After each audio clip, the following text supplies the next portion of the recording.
वंदे मातरम। स्वागत है आप सभी का। आज फिर से एक समस्या लेकर हम आपके सामने उपस्थित हैं। चैप्टर 12 विविध प्रश्नमाला, प्रश्न संख्या 25। जी हाँ, क्वेश्चन नंबर 25 को आज हम सॉल्व करने वाले हैं। क्या कह रहा है ये प्रश्न कह रहा है कि एक वृत्त है और वृत्त का नाम आपको यहां दिया हुआ है AYDZBWCX। इस वृत्त की दो जीवाएं AB और CD, ये दो जीवाएं परस्पर समकोण पर प्रतिच्छेद करती है। तो ये लीजिए, मैं समकोण भी बना देता हूं। ये दोनों जीवाएं परस्पर समकोण पर प्रतिच्छेद करती है, तो हमें ये सिद्ध करना है क्या कि ये जो चाप है, कौन सा, ये वाला CXA कह दीजिए या AXC कह दीजिए, और ये DZB, तो ये दोनों चाप यानी इस चाप का और इस चाप का योग बराबर है AYD और CWB चाप के योग के।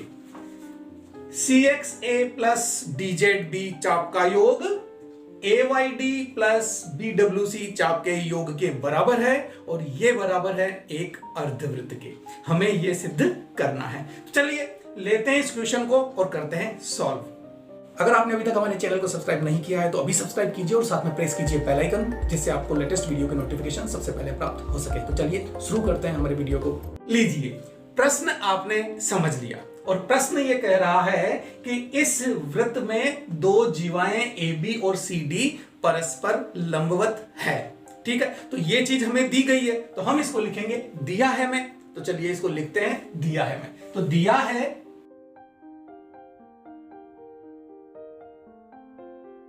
ये लीजिए, हमें ये दिया गया है कि एक वृत्त में जीवा AB व CD परस्पर लंबवत है, और मान लीजिए ये लंबवत है तो बिंदु O पर ये प्रतिच्छेद करती है।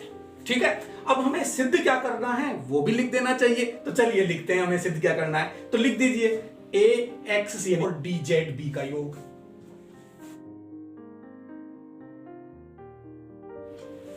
ये लीजिए, हमने ये लिख दिया कि हमें सिद्ध करना है CXA चाप CXA प्लस DZB क्लियर बराबर है चाप AYD प्लस BWC के, और ये बराबर होना चाहिए एक अर्धवृत्त के। ये हमें सिद्ध करना है। अब ये सिद्ध करना है तो इसके लिए हमें करनी होगी रचना। तो लीजिए रचना भी कर लेते हैं। ये लीजिए, ये हो गई हमारी रचना। हमने रचना में क्या किया, हमने इस A और C को मिलाया है और B और C को मिलाया है। क्लियर, दो जीवाएं और मिल गई आपको। लीजिए हम लिख देते हैं, रचना में हमने क्या किया, AC तथा BC को मिलाया। हमने रचना में सिर्फ इतना ही किया है, तो हम इतना ही लिख देते हैं। जो हमने किया वो हमने लिख दिया। ठीक, जब रचना हो गई तो अब हमें उत्पत्ति लिखनी है, और उत्पत्ति में ही तो हम इसको प्रूव करेंगे कि कैसे हम ये सिद्ध करने वाले हैं। तो चलिए लेते हैं और इसको सिद्ध करते हैं। देखिए, सबसे पहली बात, हमें ये दिया है कि ये AB और CD लंबवत है। दिया है ना, तो लिख लेते हैं कि क्योंकि दिया है, क्या दिया है हमें कि AB लंब है CD पर, यही दिया है।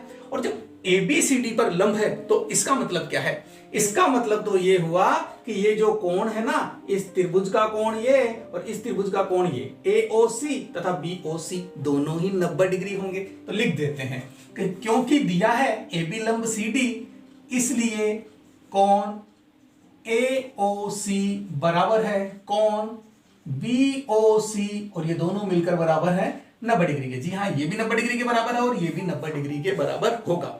जब ये 90 डिग्री हो गया तो अब हम बात करते हैं इस त्रिभुज में। जी हाँ, हम इस त्रिभुज में बात करते हैं, तो जो बात कर रहे हैं वो लिखना भी तो होगा ना। तो लिख देते हैं त्रिभुज OBC में। ये लीजिए, मैं लिख देता हूं त्रिभुज OBC में हम इस त्रिभुज में बात कर रहे हैं। अब इस त्रिभुज में बात क्या कर रहे हैं, अजी साहब, ये त्रिभुज जो है वो समकोण त्रिभुज है।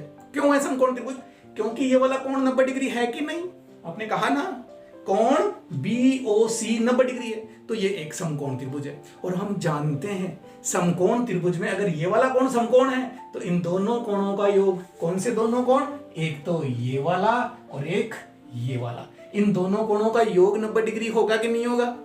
जानते हैं आप जानते हैं कि त्रिभुज के तीनों कोणों का योग 180 डिग्री होता है और उस 180 डिग्री में से ये 90 डिग्री माइनस हो जाएगा तो ये दोनों कोण 90 डिग्री के बचेंगे। चलिए हम पूरा ही लिख देते हैं।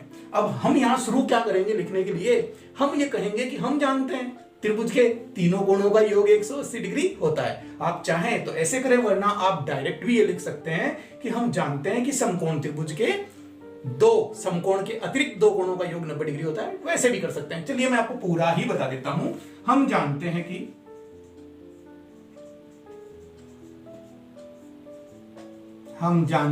कि क्या जानते हैं, त्रिभुज के तीनों कोणों का योग 180 डिग्री होता है। मैं डायरेक्ट लिखता हूं, कोण BOC, सबसे पहले इसी से करते हैं बात, कोण BOC प्लस कोण, जब मैंने ये वाला कोण लिख लिया तो अब ये और ये भी लिख देता हूं। ये वाला कोण कौन सा है, OBC, और ये कोण है OCB। चलिए, कोण OBC प्लस कोण OCB, और इन तीनों कोणों का योग कितना हो गया, 180 डिग्री। क्लियर है? जब तीनों कोणों का योग 180 डिग्री है तो इस कोण का मान तो आपको पता है 90 डिग्री है, और इस कोण का मान मैं इधर भेज देता हूं। चलो एक बार तो मैं वैल्यू पुट कर देता हूं यहां पर, और सेकंड राउंड में हम उसे उस तरफ भेज देंगे, मतलब पक्षांतरण कर देंगे।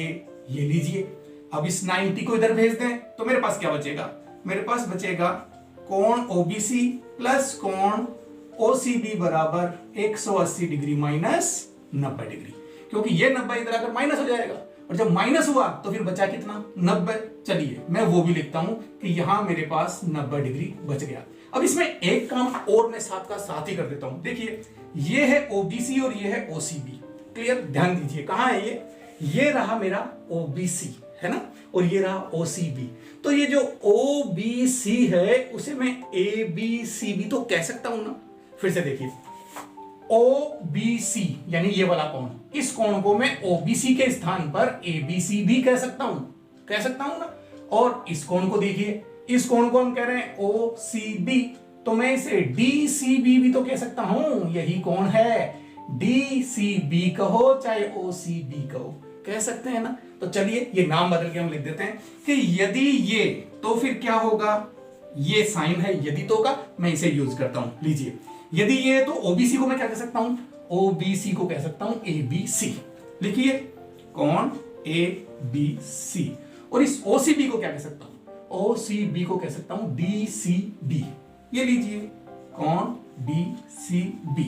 अब मैंने ये क्यों कहा, ये इसलिए कहा कि ये जो DCB कोण है वो इस चाप के द्वारा अंतरित है कि नहीं है, और हमें प्रूव क्या करना है, जो प्रूव करना है उसे तो ध्यान में लेके चलना ही पड़ता है ना। इसलिए ये देखिए, हमें CX है और DZB दोनों चापों का योग प्रूव करना है, और ये जो कोण है वो इस चाप के द्वारा अंतरित है या नहीं है, DZB चाप के द्वारा अंतरित कोण है ये, है ना।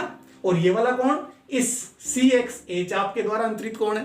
तो ये जो कोण है ABC है वो CXA के द्वारा अंतरित कोण है। तो जो बात हमने यहां कही कि कोण ABC और DCB का योग 90 डिग्री है, तो हम ये भी कह सकते हैं कि ABC किस चाप के द्वारा अंतरित है, CXA। तो लीजिए मैं लिखता हूं CXA चाप द्वारा अंतरित कोण प्लस ये कौन से चाप द्वारा है, ये है DZB चाप, DZB। ये लीजिए रहा चाप DZB द्वारा अंतरित कोण। तो चाप CXA द्वारा और चाप DZB द्वारा अंतरित कोण का योग कितना है, 90 डिग्री, और इसे मैं कह देता हूं इक्वेशन 1।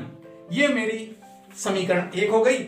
यहां पर भी मैं लिख देता हूं यदि तो। ठीक, जब ये मेरी समीकरण 1 मुझे मिल गई तो अब आप देखिए, इस त्रिभुज को यूज करके हमने ये समीकरण 1 प्राप्त की, मतलब ये वाली चीज प्राप्त की। तो ये भी तो चीज हमें मिल सकती है, कब, जब इसको यूज करें हम। इसको कैसे यूज करें, देखिए मैं बताता हूं। ये जो कोण है वो किस चाप के द्वारा बन रहा है, इस चाप के द्वारा, दिख रहा है ना, इस चाप के द्वारा अंतरित कोण ये है, और इस चाप के द्वारा अंतरित कोण कौन सा हो गया, ये, यानी कि ये वाला। तो ये दोनों कोण इन दोनों चापों के द्वारा अंतरित है, क्योंकि ये भी समकोण है। तो ये भी समकोण है, तो इन दोनों कोणों का योग 90 होगा कि नहीं होगा, यानी इन दोनों चापों के द्वारा अंतरित कोणों का योग 90 डिग्री होगा ना। तो मैं वो लिख देता हूं। ये काम कैसे होगा, ठीक ऐसे ही इसलिए मैं लिखता हूं इसी प्रकार। तो ये लीजिए, हम लिखते हैं इसी प्रकार त्रिभुज। कौन से त्रिभुज की बात कर रहे हैं? AOC में। त्रिभुज AOC में क्या होगा? AOC में होगा चाप AYD, चाप AYD द्वारा अंतरित कोण प्लस चाप BWC द्वारा अंतरित कोण। BWC द्वारा अंतरित कोण भी 90 डिग्री के बराबर हो जाएगा। और ये मेरी हो गई इक्वेशन 2। तो आप यहां देख रहे हैं कि मैंने ये दोनों चीजें प्राप्त कर ली, लेकिन दोनों चीजें बराबर नहीं है। और समीकरण 1 और 2 को जरा ढंग से देखिए। अगर हम समीकरण 1 और 2 को गौर से देखते हैं तो हम क्या देख रहे हैं कि CXA, चाप CXA प्लस चाप DZ भी बराबर है 90 डिग्री, और चाप AYD प्लस चाप BYC भी बराबर है 90 डिग्री। जब RHS दोनों इक्वेशन में बराबर है तो LHS भी तो बराबर होंगे ना। तो लिख दीजिए, मैं इसके पार्टीशन कर लेता हूं यहां पर, क्योंकि मेरे पास जगह कम है, और मैं इधर लिखता हूं क्या? समीकरण 1 व 2 से लिखते हैं। ये लीजिए, समीकरण 1 व 2 से क्या हुआ कि ये बराबर होगा इसके। लिखते हैं चाप CXA प्लस चाप DZB बराबर होगा चाप AYD प्लस चाप BWC के। और ये मिलकर बराबर 90 डिग्री भी तो होगा, क्योंकि इसके बराबर भी 90 है और इसके बराबर भी 90 है। तो जब ये चीज हमारे पास आ गई तो क्या ये प्रूव हो गया? इतना तो प्रूव हो गया है ना, इतना तो प्रूव हो गया, और ये प्रूव होना अभी बाकी है। जरा ध्यान दीजिए इस 90 डिग्री पर। इस 90 डिग्री को देखकर हमें क्या समझ में आता है? हमें यह समझ में आता है क्या? देखिए, किसी चाप द्वारा परिधि पर बनने वाला कोण, किसी चाप द्वारा वृत्त के किसी बिंदु पर बनने वाला कोण अगर समकोण हो तो वो चाप एक अर्धवृत्त होता है। याद है? नहीं याद है? मैं एक्सप्लेन करता हूं। देखिए, एक वृत्त है हमारे पास, मान लीजिए ये एक वृत्त है, और इस वृत्त में ये चाप है आपका। ठीक है, आपको समझ में आ रहा होगा, ये तो व्यास हो गया। हाँ जी हाँ, जब ये अर्धवृत्त होगा ना तो ही तो ये कोण 180 डिग्री होगा, यानी कि ये व्यास होगा। और जब ये 180 डिग्री होगा, इस चाप द्वारा केंद्र पे अंतरित कोण अगर 180 है तो इसी चाप द्वारा परिधि पर अंतरित कोण 90 डिग्री होगा या नहीं होगा? होगा ना। इसलिए ये कहा जाता है, या हम कहते हैं कि किसी चाप द्वारा वृत्त पर अंतरित कोण समकोण हो तो वह चाप एक अर्धवृत्त होता है। याद रखिए इस बात को आप हमेशा। हमारी जितनी भी थ्योरम्स हैं वो सब आपको याद होनी चाहिए और क्लिक करनी चाहिए आपके दिमाग में। किसी चित्र को देखते ही अगर उससे संबंधित कोई बात आती है तो आपके दिमाग की बत्ती जल जानी चाहिए, बिल्कुल जल जानी चाहिए। चलिए मैं इसे करता हूं इरेज और लिखते हैं कि हम क्या जानते हैं।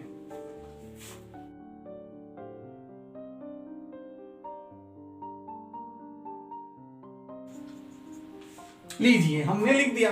हम जानते हैं कि वृत्त के किसी चाप द्वारा वृत्त के किसी बिंदु पर अंतरित कोण 90 डिग्री हो तो वह चाप एक अर्धवृत्त होता है। और ये कोण कितना है? 90 डिग्री। तो फिर ये चाप मिलकर अर्धवृत्त होंगे या नहीं होंगे? होंगे। तो लिख देते हैं, हम यहीं पर हमारे सवाल को पूरा करने वाले हैं। चाप CXA प्लस DZB बराबर है चाप AYD प्लस चाप BWC।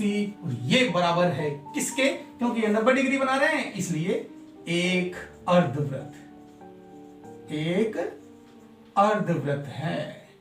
क्लियर? हमारा सवाल पूरा हो गया। इति सिद्धम। ये लीजिए, कोई बड़ी समस्या नहीं थी, बहुत आसान है। तो कैसा लगा आपको ये सॉल्यूशन? अगर आपको अच्छे से समझ में आया तो लाइक बनता है, कर दीजिए अभी। और आप अगर हमारे चैनल पर नए हैं तो अभी सब्सक्राइब कीजिए और शेयर कीजिए अपने दोस्तों को। सवाल कैसा लगा, कुछ समझ में आया, नहीं आया, जैसा भी है कमेंट करके मुझे जरूर बताइएगा। ठीक है, मिलते हैं नेक्स्ट वीडियो में।